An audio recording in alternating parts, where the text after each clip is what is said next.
நமஸ்காரம். 1000 நாமங்கள் 1000 கதைகள் 232வது திருநாமம் சம்ருத்தாய நமக. திருவரங்கத்தில் ராமானுஜர் வாழ்ந்து வந்த காலத்தில் ஒரு நாள் அவரிடம் வந்த ஒரு நாத்திகர், சுவாமி, நீங்கள் எதற்காக இறைவனை வணங்கும்படி எல்லோருக்கும் அறிவுறுத்துகிறீர்கள்?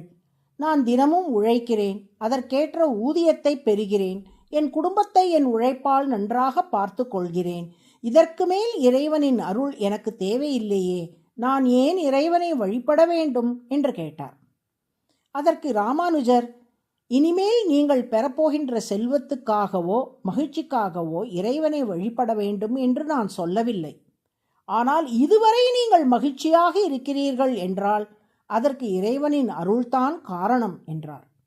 எப்படி என்று கேட்டார் நாத்திகர். நீங்கள் தினமும் உழைக்கிறீர்கள் என்றால் உங்களது கை கால்கள் வலிமையாக இருப்பதால் தானே அது சாத்தியமாகிறது. உலகில் எத்தனையோ பேர் கை கால் ஊனமுற்றவர்களாக உள்ளார்களே.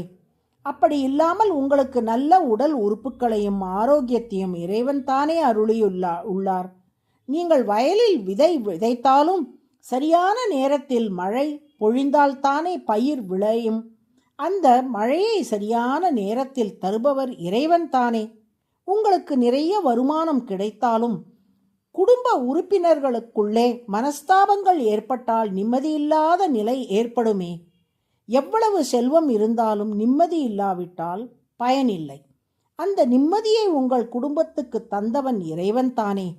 இப்படி ஏற்கனவே இறைவன் நமக்கு செய்த எத்தனையோ உதவிகளுக்கு நன்றி தெரிவிக்கும் விதமாகத்தான் அவரை நாம் வணங்க வேண்டும் என்றேனே ஒழிய இனி அவரிடம் ஒன்றை பெறுவதற்காக அல்ல என்றார் ராமானுஜர். அருமையான விளக்கம். ஆனால் ஒருவர் நமக்கு சிறிய உதவி செய்தால் கூட அதை தான் செய்ததற்கு நிறைய விளம்பரங்கள் செய்வதை பார்க்கிறோம். இத்தனை உதவிகள் செய்த இறைவன் ஏன் அதை வெளிக்காட்டிக் கொள்ளவில்லை? நாம் இறைவனை கண்ணால் காண இயலாதா என்று கேட்டார் நாத்திகர். சத்துவ குணம் நிறைந்த மனம் படைத்த ஞானியருக்கு இறைவன் தன்னை காட்டி அருளுவார்.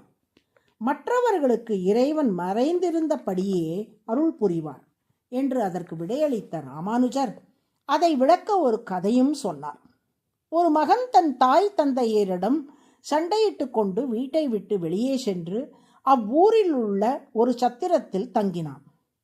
அன்றிரவு சத்திரத்தில் மோர் சாதம் அனைவருக்கும் பரிமாறப்பட்டது. ஆனால் இந்த பையனோ இரவில் இட்லி சாப்பிட்டே பழக்கப்பட்டவன்.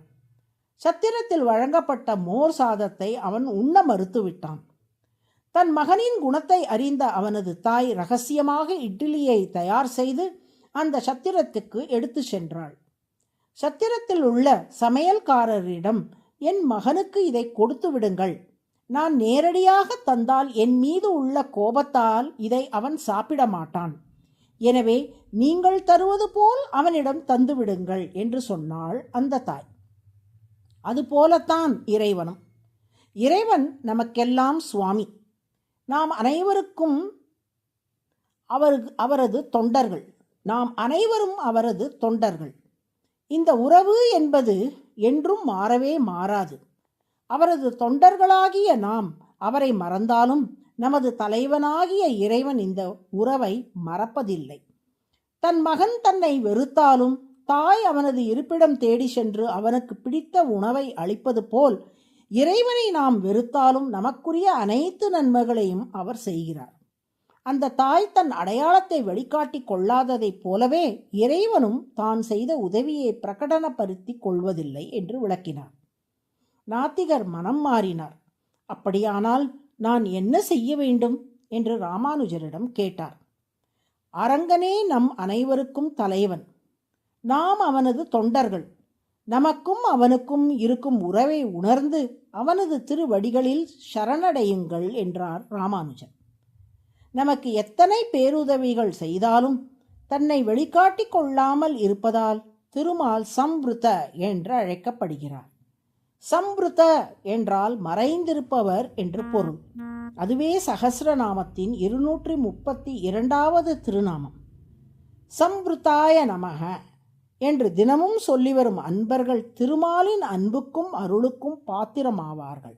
நாராயண நாராயண.